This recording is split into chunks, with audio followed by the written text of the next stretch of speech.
గుంపు మేస్త్రి అని చెప్తాడు కదా, ఆ గుంపుల మేస్త్రి లేరా?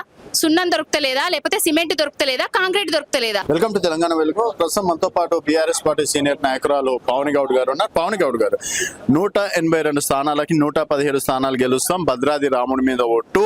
అండ్ ఈ కురుక్షేత్రంలో ధృతరాష్ట్రుడు కావచ్చు, కౌరవుల కల్వకుంట్ల కుటుంబాన్ని బొందబెడతామని చెప్పేసి అంటున్నారు. సో ఏం చెప్తారు మరి? కౌరవుల గుంపే ఇంకొక కౌరవుల గుంపు అంటుంది. అది పాండవుల గుంపు, కౌరవుల గుంపు కాదు. గుంపు మేస్త్రి వెనకాల ఉన్నదంతా కౌరవుల గుంపు. రేపు రాబోయేది ధర్మయుద్ధం. కేసీఆర్ గుంపుకి మరియు గుంపు మేస్త్రి గుంపుకి యుద్ధం జరగబోతుంది. ఈ యుద్ధంలో న్యాయమే గెలుస్తుంది, ధర్మమే గెలుస్తుంది. ఆనాడు యాదాద్రి లచ్చన్న మీద ఓట్లు పెట్టి 2 లక్షల రుణమాఫీ చేస్తా అని చెప్పిండు. ఎక్కడైనా రుణమాఫీ ఎక్కడైనాయా? ఇప్పుడు భద్రాద్రి రాముడి మీద ఒట్లిస్తాడు. ఆయన ఒట్లేని వాళ్ళు ఎవరన్నా ఉన్నారా? సోని అమ్మ ఉన్నది, అమ్మ అమ్మ అని పిలుస్తాడు, ఆమె దయ్యమని పిలిచిండు. ఆమె మీద ఒట్టేయకనైతే చెప్పండి, ఎందుకంటే ఆమెకే హెల్త్ బాగాలేదు పాపం.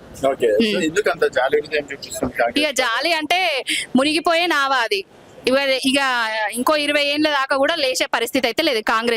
కాంగ్రెస్ పాలన చూసిన తర్వాత ఎవరు కూడా ఇలాంటి పాలన రావాలి కావాలి అని అయితే కోరుకోరు. అంటే బీఆర్ఎస్ పార్టీ వాళ్ళకి పదవులు పోయినాయి కాబట్టి ఈర్ష్యతో ఈ విధంగా చేస్తున్నారు తప్పించి అసలైన రైతులు, నిజమైన ప్రజలు కూడా రేవంత్ అన్ననే రావాలని చెప్పేసి కోరుకుంటున్నారని చెప్పేసి. పదవుల కోసం పెదవులు మూసినమా ఎప్పుడన్నా? పదవులను తృణప్రాయంగా త్యజించి తెలంగాణ రాష్ట్రాన్ని సాధించిన party BRS party, TRS party, Kalvakuntla Chandrashekar Rao గారు. అసలు పదవులు ఏనాడు మాకు అది కాదు, అలంకారం కాదు. పదవులకే మేము అలంకారము. బీఆర్ఎస్ పార్టీ వాళ్ళము పదవుల కోసం మేమేమి చెయ్యము. పదవుల కోసం సూట్ కేసులు మోయము. పదవుల కోసం ఢిల్లీకి పోయి ఏదైతే కడుతున్నాడో కప్పాలు గట్లాంటివి మేము ఏనాడు కట్టలేదు. ఎప్పటికీ తెలంగాణ ప్రజల కోసము, తెలంగాణ కోసమే ఆకాంక్షించినము. వాళ్ళు బాగుండాలని కోరుకున్నాము. వాళ్ళు బాగుపడాలంటే మళ్ళీ బీఆర్ఎస్ రావాలనేసి ప్రజలందరూ కోరుకుంటున్నారు. ఎందుకు వేయాలి బీఆర్ఎస్ కోట్లు? కాళేశ్వరాన్ని కూలేశ్వరం చేసినందుక, లక్షల కోట్లు అప్పులు తెచ్చినందుక, తర్వాత 9.5 సంవత్సరాల తెలంగాణ, బంగారు తెలంగాణని ఇత్తడి తెలంగాణ చేసినందుక. ఇప్పుడు కాళేశ్వరాన్ని కూలేశ్వరం చేసింది రేవంత్ రెడ్డి. కాళేశ్వరాన్ని కూలేశ్వరం చేసి గురువుకి దారాదత్తం చేస్తున్నది నీళ్లను రేవంత్ రెడ్డి, మేము కాదు కదా. కాళేశ్వరము ఏనాడు అది కూలేశ్వరాన్ని చేసిండ్రు వాళ్ళు? అక్టోబర్ 21వ తారీఖు 2000 ఎలక్షన్లకి ఏదైతే నోటిఫికేషన్ వచ్చిందో, నోటిఫికేషన్ రాగానే కాళేశ్వరాన్ని కూలేశ్వరం ఎవరు చేయాలని ప్రయత్నాలు చేసిర్రు, ఎవరు బాంబులు పెట్టిండ్రు, ఎవరు పేల్చిండ్రు. ఇప్పటికి 2.5 ఏండ్లు అయ్యి 3 సంవత్సరాల దాకా వస్తున్నా కూడా కాళేశ్వరానికి ఎందుకు బాగు చేస్తలేడు? గుంపు మేస్త్రి అని చెప్తాడు కదా, ఆ గుంపుల మేస్త్రి లేరా? సున్నం దొరుకుతలేదా, లేకపోతే సిమెంట్ దొరుకుతలేదా, కాంక్రీట్ దొరుకుతలేదా? ఏం దొరుకుతలేదు?